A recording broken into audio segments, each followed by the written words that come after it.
Assalamualaikum warahmatullahi wabarakatuh. Kami dari kelompok 3 akan mempresentasikan hasil diskusi kami dengan judul konsep dasar pengendalian manajemen dan batas-batas pengendalian manajemen. Kami dari kelompok 3 izin untuk memperkenalkan diri terlebih dahulu. Di sini saya sebagai moderator Nura Amalia Van, lalu ada Nafisa Tanmeliang, Tridia Kumala Dewi, dan Hafizul. Baiklah, sebelum kami membacakannya secara lebih rinci, kami akan membaca terlebih dahulu latar belakangnya. Pengendalian merupakan satu proses dasar untuk mendapatkan sesuatu yang identik dan apa saja yang akan dikendalikan.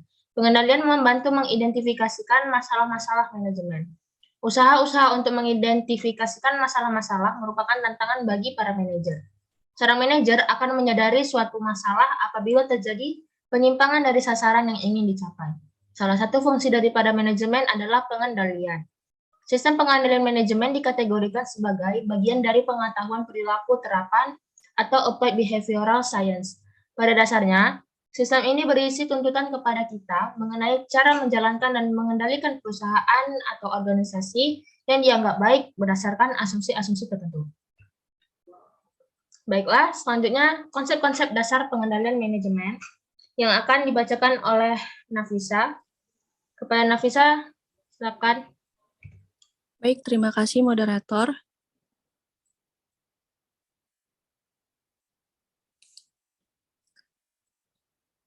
A. Sistem. Sistem adalah prosedur melaksanakan serangkaian aktivitas yang biasanya dilakukan secara berulang.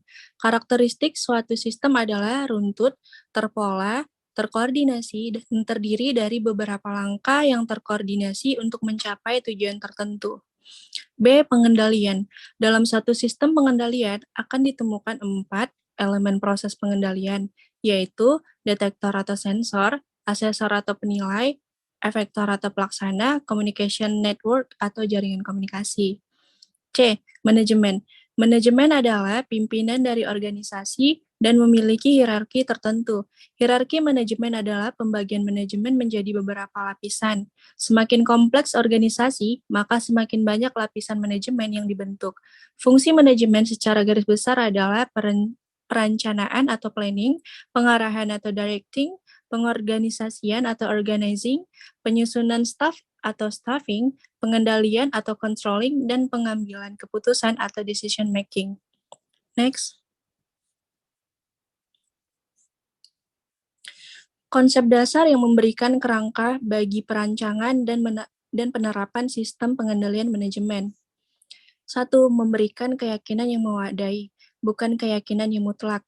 Perancangan suatu sistem pengendalian manajemen didasarkan pada pertimbangan biaya manfaat. Tidak peduli betapa baiknya perancangan dan pengoperasian suatu pengendalian manajemen dalam suatu organisasi. Sistem itu tidak dapat memberikan jaminan keyakinan yang mutlak agar tujuan organisasi dapat tercapai.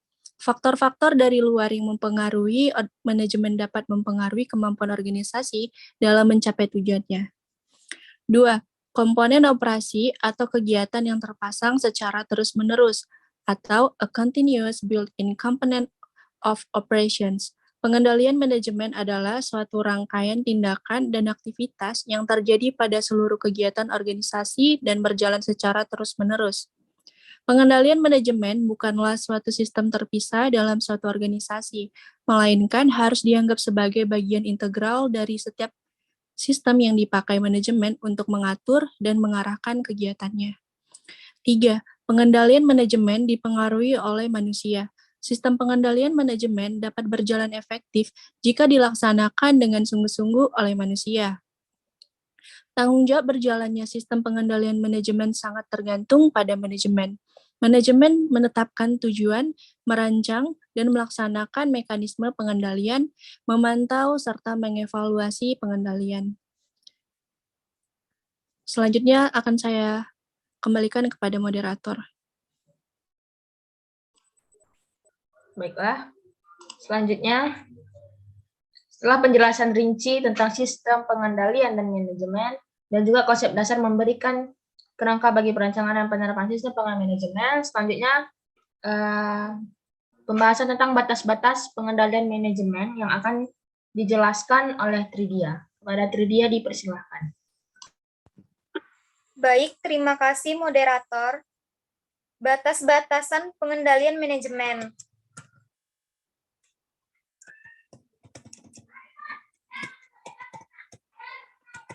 Penjelasan. Pengendalian manajemen adalah kegiatan perencanaan dan pengendalian dalam organisasi yang berada di antara dua kegiatan, yaitu perumusan atau formulasi strategi yang dilakukan manajemen atas dan pengendalian tugas yang dilakukan manajemen level bawah atau operasional. Untuk dapat memahami pengertian pengendalian manajemen, terlebih dahulu harus dapat dibedakan dari dua aktivitas lainnya, yaitu formulasi strategi dan pengendalian tugas.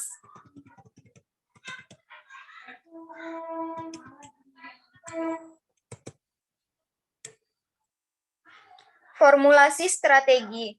Formulasi strategi adalah proses menentukan tujuan organisasi dan strategi untuk mencapai tujuan tersebut. Tujuan atau goal adalah apa yang hendak dicapai oleh seluruh organisasi.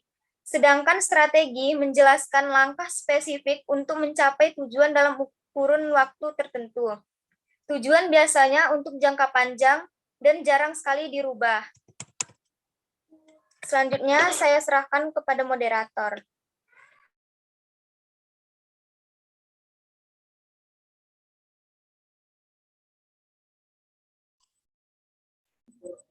Baiklah, setelah penjelasan dari Tridia, yaitu batasan-batasan pengendalian manajemen, adapun batasan-batasan lain, yaitu pengendalian manajemen, pengendalian tugas, dan perumusan strategi yang akan dibacakan oleh Hafizul. Kepada Hafizul dipersilahkan. Terima kasih, moderator. Pengendalian manajemen.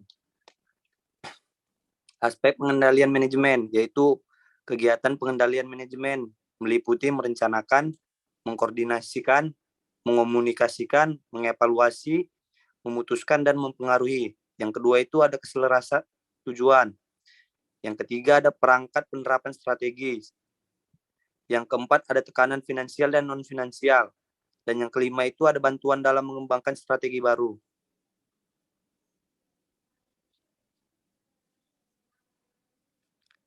Pengendalian tugas. Pengendalian tugas adalah proses untuk memastikan bahwa tugas yang spesifik dilaksanakan secara efektif dan efisien. Pengendalian tugas berorientasi pada transaksi. Hal tersebut melibatkan kinerja dari tugas individu sesuai dengan aturan yang ditetapkan dalam proses pengendalian manajemen. Banyak kegiatan pengendalian tugas yang bersifat ilmiah, yaitu keputusan optimal atau tindakan yang tepat perlu diambil untuk membawa kondisi di luar kendali. Kembali kondisi yang diinginkan dapat diprediksi dalam batasan yang dapat diterima.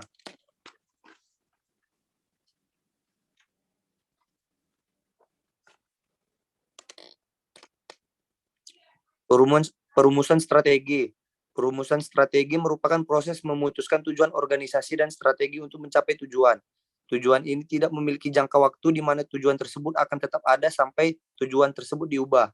Strategi menetapkan secara umum arah tujuan pergerakan organisasi yang diinginkan oleh manajemen senior. Strategi baru dapat muncul karena ancaman sebagai tindakan dalam menghadapi ancaman atau memanfaatkan kesempatan yang ada. Gagasan dapat muncul dari siapa saja. Jadi tanggung jawab lengkap dalam formulasi strategi seharusnya tidak dapat dibebankan kepada seseorang atau satu unit saja.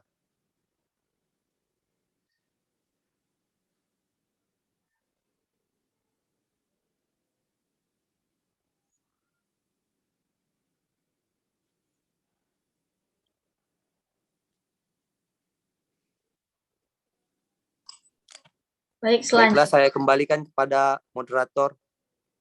Oke. Baik, selanjutnya saya akan membacakan kesimpulan hasil dari presentasi kami, yaitu kesimpulannya konsep manajemen itu terdiri dari sistem, pengendalian, dan manajemen itu sendiri. Manajemen mempunyai tanggung jawab atas kegiatan perencanaan, pengendalian, dan pengambilan keputusan operasional perusahaan. Dalam manajemen juga terdapat batas-batas pengendalian yang meliputi formulasi strategi dan aktivitas formulasi strategi, pengendalian manajemen, pengendalian tugas, dan perumusan strategi. Jadi, kesimpulannya, konsep manajemen itu memiliki kaitan yang erat antara kegiatan perencanaan, pengendalian, dan pengambilan keputusan operasional perusahaan dalam sistem itu sendiri. Jika salah satu tidak terpenuhi, maka akan mengganggu sistem itu untuk berjalan mencapai tujuan yang ingin dicapai suatu perusahaan. Baiklah, kami dari kelompok 3 mengucapkan sekian dan terima kasih atas atensinya. Wassalamualaikum warahmatullahi wabarakatuh.